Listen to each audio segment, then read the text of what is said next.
खेलों के हमारे हीरे, चाहे वो स्वर्ण पदक लाए हैं, चाहे सिल्वर का लाए हैं, चाहे कांस्य पदक लाए हैं, चाहे पार्टिसिपेंट्स भी रहे हैं, ऐसे हमारे सभी हमारे हीरे रूपी खिलाड़ी, इनके परिवारजन, माता पिता, इनके कोचेज और सभी खेल प्रेमी भाइयों बहनों सज्जनों, वास्तव में ही पिछला पखवाड़ा अगर हम देखते हैं तो इस देश का 2 उत्सवों का यह पखवाड़ा चला है। एक उत्सव तो जैसा हम जानते हैं कि स्वाधीनता दिवस का 15 अगस्त का कार्यक्रम, इससे पहले हर घर तिरंगा एक माहौल उत्सव जैसा सारे देश में था, और उसी में ये जो बर्मिंघम में कॉमनवेल्थ गेम्स हुए हैं, इसमें जिस प्रकार से हमारे खिलाड़ियों ने प्रदर्शन किया वो भी किसी उत्सव से कम नहीं है। ये भी अपने आप में एक बहुत बड़ा उत्सव इसको मानना चाहिए। वैसे तो हर एक ऐसे खेल प्रतियोगिताएं जो भी होती हैं, ओलंपिक से लेकर के और नीचे हमारे राष्ट्रीय और प्रदेश स्तर की भी जो होती हैं, हमारे खिलाड़ियों का जुनून ये देखने को मिलता है, और उस जुनून के माध्यम से ये जो खेल का प्रदर्शन करते हैं उसमें इनका अपना योगदान तो है ही है, लेकिन साथ में जो खेल प्रेमी जितने सज्जन हैं जो उत्साहवर्धन करते हैं, खेल को आगे बढ़ाने वाली सारी टीम, चाहे वो सरकारी है चाहे वो गैर सरकारी है, खिलाड़ियों के माता पिता, खिलाड़ियों के शिक्षक, प्रशिक्षण देने वाले जो कोचेस, सबका अपना योगदान है। हाँ, इसके पीछे इसकी चर्चा बार बार सबने की, एक पॉलिसी जो होती है वो भी काम करती है, क्योंकि उस पॉलिसी के कारण से एक वातावरण बनता है। हमने कहा जब जब आपको खेल को आगे बढ़ाने के लिए जो सुझाव अच्छा हमारे पास आएगा, चाहे किसी एक सामान्य व्यक्ति से आए, चाहे किसी बड़े अधिकारी और बड़े नेता और बड़े खेल प्रेमी, कोई भी जो बड़े बड़े खिलाड़ी पहले रहे उनके अपने अनुभव हैं उनसे आए, लेकिन खेल को कैसे आगे बढ़ाना है। अपना जो खेलो इंडिया कार्यक्रम था उसमें देश के गृह मंत्री जी ने एक टिप्पणी की थी कि हरियाणा जो खेलों की देश की कैपिटल है, यानी देश की कैपिटल कहना बहुत बड़ी बात है। हरियाणा की तरफ सब लोग देख रहे हैं, सब लोग इसको कैसे आगे बढ़ते हुए, क्योंकि जहां प्रदेश का हमारा जो परफॉर्मेंस है इसके कारण से देश का भी नाम होता है। देश की टैली में भी हम जितना योगदान कर सकें उसके कारण से देश का मान सम्मान बढ़ेगा। तो मित्रों, आज हम सब यहां एकत्र हुए हैं। आज ये मान सम्मान नाम से कि खिलाड़ियों का मान सम्मान करेंगे। खिलाड़ियों का तो मान सम्मान है ही है, उनके माता पिता का भी मान सम्मान है, उनके खेलों में आगे बढ़ाने के लिए जिसने भी योगदान दिया उसका सम्मान है, लेकिन सबसे बड़ा सम्मान वो मेरे हरियाणा प्रदेश का है, जिसके कारण से हम सब लोग आगे बढ़ रहे हैं। हम सब लोग इस नाते से अगर कोई लक्ष्य रखना है अपने प्रदेशवासियों को, तो मुझे अपने प्रदेश को कैसे आगे बढ़ाना है, ये अगर भावना सब में आती है तो हमारा गौरव आगे बढ़ेगा।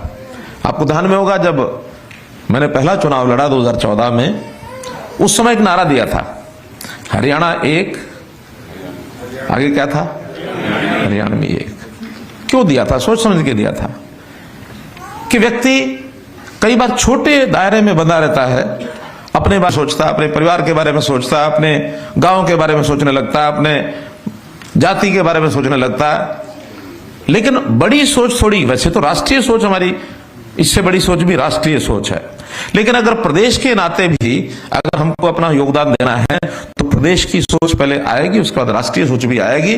हर व्यक्ति में प्रदेश की अगर सोच बनती है, प्रदेश का गौरव उसके मन में आता है, तो निश्चित रूप से हमारा प्रदेश देश और दुनिया में सबसे आगे बढ़ सकता है।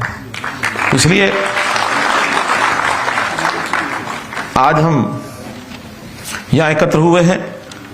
मैं इस अवसर पर ऐसे सब खिलाड़ियों को, इनको बहुत बहुत बधाई देता हूं और आशा करता हूं कि इसी प्रकार अपना जो एक टारगेट है उसको ऊंचा लक्ष्य रख करके, एम हाई, इस नाते से टारगेट ऊंचा अपना रखें और लगातार अपने इन प्रयत्नों में लगे रहें।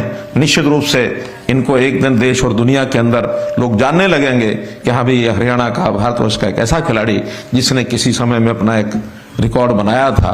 तो इस नाते से हम आगे बढ़ें। पदकों की बात हो गई है बहुत कि 17 पदक हमारे इंडिविजुअल जो प्रतियोगिता है उसमें आए हैं और 3 पदक जो है टीम इवेंट के 3 पदक ही आए हैं। ये इससे ज्यादा 22 कैसे है, 20 पदक इस प्रकार के आए हैं। और बड़ी बात यह है कि जैसे हमने बेटी बचाओ बेटी पढ़ाओ का वो जो एक देश के प्रधानमंत्री ने आह्वान किया था, उसके अंदर बेटियां भी बहुत अच्छा परफॉर्मेंस कर रही हैं, हर क्षेत्र में कर रही हैं। और खुशी है, खेलों में सबसे अच्छा परफॉर्मेंस हमारी बेटियां कर रही हैं। हमारे इन खिलाड़ियों में से जो पदक लाए, 9 पदक जो हैं हमारी बेटियों के हैं। ये भी अपने आप में बहुत बड़ी उपलब्धि है और इसको भी हम लोग बनाए रखेंगे। इस प्रकार का विषय हम ध्यान रखेंगे। खेलों के अंदर इनाम अच्छे दिए जाते हैं, अच्छी बात है। आज एक बात जो अभी हमारे खिलाड़ियों में से एक ने कही कि प्रथम, द्वितीय, तृतीय यानी गोल्ड मेडल, सिल्वर मेडल और ब्रॉन्ज मेडल, इनके लिए तो इनाम की राशियां तय थी। जब ये पिछला ओलंपिक हुआ उस समय मुझको ध्यान में आया कि आखिर जो ब्रॉन्ज लेने से थोड़ा सा चूक गया, उसको ब्रॉन्ज तो नहीं कहेंगे लेकिन क्योंकि हारा भी है तो भी 4th लेवल पर तो रहा है वो, तो 4थे स्थान पर आने वाले के लिए भी हमने इसमें एक विशेष प्रावधान किया कि जो पार्टिसिपेंट को मिलेगा, बाकी पार्टिसिपेंट्स हैं उससे डबल राशि, और वो जो 4था नंबर पर आया उसको भी मिलेगी। संयोग से इस बार ऐसे जो खिलाड़ी सब जिन्होंने परफॉर्म किया है, 9 गोल्ड हैं, 5 सिल्वर हैं और 1 हॉकी टीम का ब्रॉन्ज है और 5 अन्य ब्रॉन्ज हैं और 1 4th स्थान के ऊपर एथलेटिक्स वुमेन शॉटपुट पैरा खिलाड़ी में 1 खिलाड़ी है शर्मिला, बाद में परिचय होगा ही। तो शर्मिला को ये 15 लाख रुपए और बाकी जो पार्टिसिपेंट्स हैं 12 और हैं उनको भी 7.5 लाख रुपया, तो कुल 25 करोड़ 80 लाख रुपए की राशि आज सबके खाते में या तो पहुंच गई होगी, नहीं तो जैसे बताया सायकाल तक सबको आरटीजीएस होके उनके खातों में पहुंच जाएगी।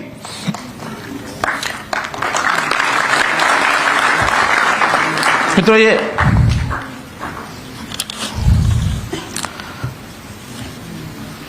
हमने खेलों के साथ साथ जो अन्य अवार्डीज, खास करके जिनको विशेष राष्ट्रीय स्तर के ऊपर अवार्ड घोषित किए जाते हैं, प्रदेश स्तर पर अवार्ड घोषित किए जाते हैं, जैसे अर्जुन अवार्डी है, द्रोणाचार्य अवार्डी है या ध्यानचंद पुरस्कार विजेता है, इनका भी जो प्रति माह पहले सिर्फ 5,000 रुपया मिलता था, हमने ये विचार किया कि 5,000 रुपए में तो ठीक है, कुछ ना कुछ जेब खर्चे निकलती होगी, लेकिन एक खिलाड़ी जो कम से कम अपने परिवार में छोटा मोटा खर्चा उसको करना पड़े तो ये कम है।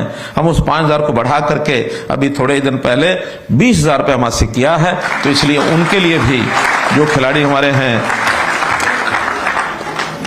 इसी प्रकार भीम पुरस्कार विजेता, इनको पहले कुछ नहीं देते थे, इनके लिए नए सिरे से 5,000 रुपया मासिक इनके लिए मानदेय ये घोषित किया है।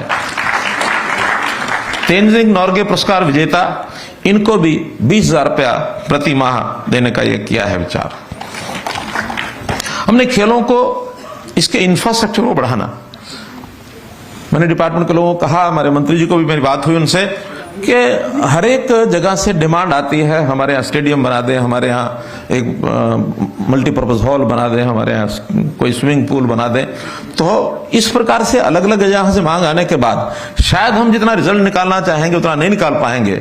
हरियाणा की एक मैपिंग की जाए और मैपिंग में हर एरिया का, हर जिले का अपना कोई एक विशेष खेल होता है जिसके अंदर उसको पारंगता हासिल होती है। कहीं के नौजवान हॉकी अच्छी खेलते हैं, कहीं के जवान स्विमिंग में काफी आगे हैं, कहीं फुटबॉल में आगे हैं, कहीं कुश्ती में आगे हैं, बॉक्सिंग में कहीं आगे हैं, शूटिंग में कहीं आगे हो सकते हैं। तो इस प्रकार से हर एक खेल के हिसाब से डिस्ट्रिक्ट वाइज या उससे भी नीचे अलग से कोई छोटा एरिया भी हो, मैपिंग करें और उसी खेल को, जैसे हरियाणा को हम पूरे देश का खेलों का कैपिटल बनाने जा रहे हैं, वैसे अगर एक जिले को हमें किसी एक खेल का कैपिटल बनाना हो तो देश दुनिया में बात जानी चाहिए कि फलां जिला बॉक्सिंग में उनसे आगे कोई नहीं निकल सकता, फलां जिला फुटबॉल में उनसे आगे कोई नहीं निकल सकता। जैसे हॉकी में हमारे शाहबाद के लोग, स्वयं हमारे संदीप सिंह जी शाहबाद के ही रहने वाले हैं, तो शाहबाद की टीम, ज्यादातर खिलाड़ी शाहबाद के ही होते हैं हॉकी में, शाहबाद और सोनीपत। तो ऐसे अलग अलग क्षेत्र में कुछ इलाके ऐसे हैं जहां बॉक्सिंग या रेसलिंग अखाड़े हैं पुराने समय से, वहां खलीफाज भी पुराने हैं, तो उनको उनकी सिखलाई में भी उपयोग होता है। तो एक ट्रेंड होता है हर खेल का, इसलिए मैपिंग करें, और मैपिंग होने के बाद अभी वो प्रोसेस में है, फिर किसी से मांगने के कारण से हम कोई वहां सुविधा देंगे ऐसा नहीं है। मैपिंग में अपने आप प्रोजेक्ट बना करके और एक साथ इंफ्रास्ट्रक्चर पूरे प्रदेश में अव्वल स्तर का हम खड़ा करेंगे, ऐसी हमारी योजना है। लघु खेल केंद्र योजना, इसकी भी योजना बनाई गई है। उससे पहले नर्सरी, प्रदेश में कितनी नर्सरी योजना बनाई है? 1100 नर्सरीज स्कूलों को देना चाहते हैं। हर स्कूल में एक 20-25 बच्चे, जिसको कहते हैं कैच देम यंग, छोटा बच्चा उसकी प्रतिभा को पहचानते हुए कि ये किस खेल में अच्छा परफॉर्म कर सकता है। स्कूल में तो 500-700 विद्यार्थी होते हैं, लेकिन एक 25 खिलाड़ी छांटो हमारे से नर्सरी, उसका स्पेशल पैसा भी देते हैं बच्चों के लिए भी, कोच के लिए भी, ताकि उनको तैयार करो। इन 1100 नर्सरीज में से जो उपलब्धि हमको आगे चल करके मिलेगी, बहुत अच्छे खिलाड़ियों का एक चयन हम उसमें से कर सकेंगे। खेल इंफ्रास्ट्रक्चर पर भी और खिलाड़ियों के योगदान पर भी हमारा जो इस समय खर्च है वो पिछले साल की अपेक्षा डबल हमने किया है, ताकि इसको और हम आगे बढ़ा सकें। लगभग 526 करोड़ रुपया तो केवल इंफ्रास्ट्रक्चर के ऊपर हमने इस बार लगाया है, या लगाने की योजना है। Haryana sports and physical fitness authority, जिसका चर्चा हुई, उसका हमने गठन किया है ताकि उसकी फिटनेस खिलाड़ी की बनी रहे। चोटिल हो जाता है खिलाड़ी, चोटिल होने के बाद कैसे उसको पुनः खेल के अंदर उतारा जाए, यानी इसका भी अगर आदर्श उदाहरण देखा जाए तो हमारे खेल मंत्री जी का है। हमें पता नहीं, किसी को, कईयों को जानकारी होगी, कईयों को नहीं होगी। इनको फायर का जो बंदूक का फायर, वो इनके पीठ पर और चोट लगी। अब वो कैसे लगी, क्या लगी, अलग बात है, लेकिन उसके बाद लगभग वर्ष भर से ऊपर इनका इलाज हुआ, लेकिन उन्होंने हिम्मत नहीं छोड़ी, और उसके बाद हॉकी के राष्ट्रीय कैप्टन ये बने हैं, इतना चोटिल होने के बाद। आज हमारे जो इस प्रकार के केंद्र बने हैं, फिटनेस सेंटर्स, उनमें से एक पंचकुला में मैंने पिछली बार लगभग 50 करोड़ रुपया लगा करके उसकी सारी की रचना बनाई है। और हमें लगता है कि न केवल हरियाणा के बल्कि आसपास के प्रदेशों के खिलाड़ी भी, जब थोड़ा इलाज के लिए आना होता है तो लंबे समय के लिए रहना पड़ता है, हमारे जो सेंटर्स बनेंगे तो जरूर आसपास के खिलाड़ी भी आएंगे, उनको भी हम ठीक करेंगे ताकि खेल में दोबारा से आगे बढ़ सके। क्योंकि हमारी राष्ट्रीय विचारधारा है, न कि केवल प्रदेश तक सीमित है। हम देश भर में खिलाड़ियों को कैसे आगे बढ़े, इस प्रकार के स्पोर्ट्स की भावना लेकर के चल रहे हैं। राज्य स्तरीय सेंटर्स ऑफ एक्सीलेंस की बात हुई, जिला स्तरीय खेल स्टेडियम, उपमंडल खेल स्टेडियम हमारे पास पर्याप्त है। उपमंडल के भी शायद 450 के आसपास, यानी हमारे ब्लॉक लेवल के जो बने हुए हैं स्टेडियम्स, लेकिन उनमें कोच की सबसे बड़ी अभी कमी महसूस होती है। तो अच्छे कोच वो कैसे आगे बढ़ें, इसके लिए हम कोच की भर्ती भी करेंगे और नए कोच कैसे उपलब्ध हो, इसकी प्लानिंग भी बनाएंगे। एक Haryana academy of adventure sports का भी आज एक जमाना आ गया है।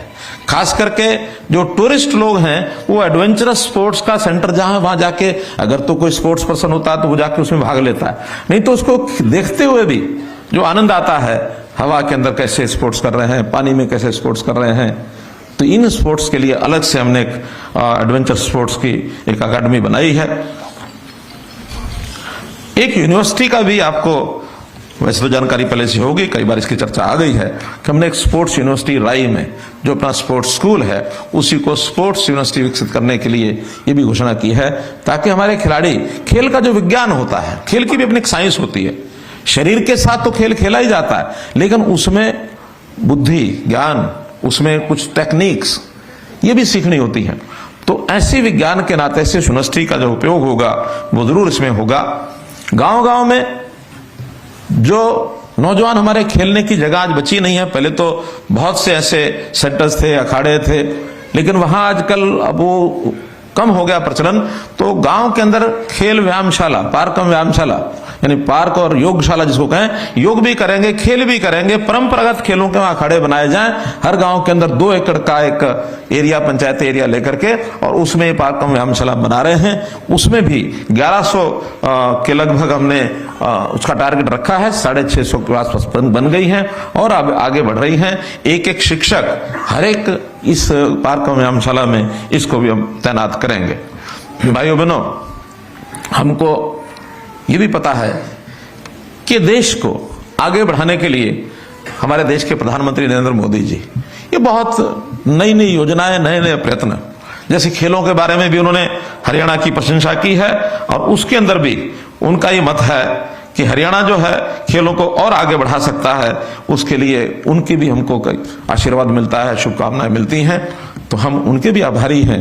कई बार हरियाणा के खेलों की चर्चा कर चुके हैं, और शायद अभी परसों 14 तारीख को ही सभी खिलाड़ियों को जो मेडल जीत करके आए हैं, प्रधानमंत्री जी ने स्वयं बुलाया था, हाँ, तो सबका सम्मान किया उन्होंने। तो उस नाते से बहुत वो हमको और एक प्रोत्साहन देते हैं। एक प्रश्न और आता है कभी कभी मन में कि आखिर खिलाड़ी ये खेलता क्यों है? खेलता क्यों है? विषय आता है कि खेल से बलशाली बनूंगा, नाम होगा, पदक मिलेगा। फिर क्या होगा? पदक तक सीमित नहीं रहता, फिर रहता है कि पैसे भी मिलेंगे। पदक के कारण से हरियाणा ने सबसे ज्यादा राशि घोषित की है, तो हरियाणा की ओर से खेलेंगे।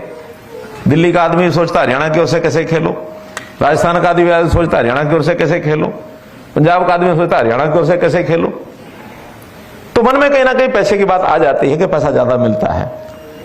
लेकिन क्या हम पैसे के लिए खेलेंगे? फिर विषय आता है कि मुझे अपना देश का, प्रदेश का नाम ऊंचा करना है, नाम बढ़ाना है। ये किसी मामले में सोच सकते हैं कि हाँ, ये एक मन में भाव एक अच्छा है कि मुझे अपने माता पिता का नाम करना है, अपना नाम करना है, देश का नाम करना है, प्रदेश का नाम करना है। नाम करने के लिए मुझे मेहनत करनी चाहिए। लेकिन क्या इतना ही लक्ष्य पूरा होगा? इतने लक्ष्य से बात नहीं बनेगी, इससे आगे भी सोचना है।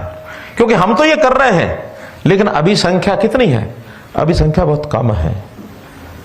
दुनिया की टैली में हमारे देश की टैली इस बार भी 5वें स्थान पर रहे। हम बर्मिंघम में 4th पर आ गए थे, बीच में तो शुरू में 5वें पर चल रहे थे, 4th पर आ गए। लेकिन फर्स्ट क्यों नहीं? आबादी के मामले में तो हमने सारे रिकॉर्ड तोड़ रखे। दुनिया में शायद चाइना के बाद हमारा ही नंबर है, लेकिन बाकी चीजों में देश में हम 4थे पर आ रहे हैं, 5वें पर आ रहे हैं। 4थे पर भी शायद इस बार आए होंगे, नहीं तो 5वें, 6ठे, 15वें नंबर पर ही देखते थे हम। बढ़े हैं आगे, तो पहले पर क्यों नहीं आए? जब पहले पर आना होगा तो फिर हमको भी एक बात विचार करनी होगी। आजकल एक नारा कुछ लोग देने लग गए हैं, राजनीतिक लोग, वो प्रतिस्पर्धा में अपने आप को अच्छा साबित करने के लिए। वो नारा क्या देते हैं? पदक लाओ, पद पाओ। अब विषय ये आता कि इसका मतलब ये हुआ कि हमारे लिए पद सबसे बड़ी चीज हो गई। पद इतनी बड़ी चीज नहीं है, पैसा इतनी बड़ी चीज नहीं है। देश के लिए, प्रदेश के लिए हमको उसका स्थान बनाना है, बढ़ाना, ये तो बड़ी चीज हो सकती है। लेकिन इसको करने के लिए हम थोड़े लोग, हमको ज्यादा बनना है, तो इस नारे को आज बदल दो। नारा लाओ, नारा ये करो, पदक लाओ, पदक बढ़ाओ।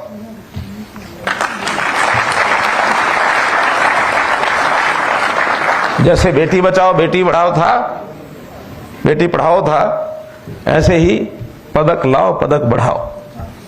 अब पदक बढ़ाएंगे कैसे हम? इसके लिए फार्मूला सीधा सा है कि अपनी जगह मैंने एक ने पदक लिया है, तो मैं ऐसे खिलाड़ियों को तैयार करूं जो कम से कम मेरे द्वारा तैयार किए जाने वाले 5 खिलाड़ी, 10 खिलाड़ी वो पदक लाए। और वो तब ला सकते हैं कि जब आप जीवन का कैरियर खेल को बना लो और कुछ मत सोचो। खेल में आगे बढ़े हैं, हमारी पारंगता, हमारा टैलेंट ये खेल है। इस खेल का, टैलेंट का उपयोग करते हुए, इस अपनी शिक्षा का उपयोग करते हुए हम और लोगों को प्रेरित करके पदक कैसे बढ़ाएं। तो पदक बढ़ाने का आप काम करोगे तो चाहे आप व्यक्तिगत जीवन में कुछ व्यवसाय अपनाओ, चाहे आप सरकारी सेवा में जाओ, लेकिन सरकारी सेवा में ठीक है पद मिलेगा, लेकिन उसमें भी खेल में कैसे मैं उपयोगी हो सकता हूं, इस ओर योजना बननी चाहिए। और हमारे लालच इधर उधर के हो गए तो फिर एक सीमा तक हम अपना व्यक्तिगत हित ये तो साध लेंगे। हित दो प्रकार के होते हैं, एक व्यष्टि हित, एक समष्टि हित। व्यष्टि होता है व्यक्तिगत हित, समष्टि हित होता है सारे समाज का हित। समाज है, देश है, प्रदेश है, तो उसका हित करना तभी जब हमारे पदक लाने वाले ये संख्या इस बार 42 में से 29 खिलाड़ियों की भूमिका पदक लाने में है, क्योंकि पदक 20-22 ही हैं, लेकिन कुछ टीम के अंदर लाए हैं, तो सब मिला के खिलाड़ी 29 हैं जिन्होंने पदक लाने में अपनी भूमिका निभाई। 12 लोग 13 लोग नहीं ला पाए। अच्छी बात तो यह कि अधिकांश लाए, कम रह गए, लेकिन क्या अगली बार ये जो 29 हैं ये क्यों नहीं 60 हो जाए, उसके अगली बार 100 क्यों नहीं हो जाए।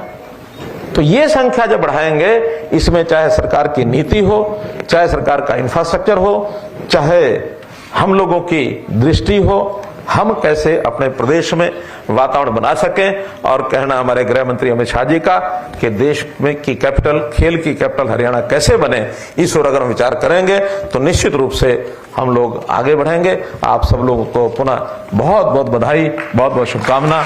जय हिंद, जय हरियाणा।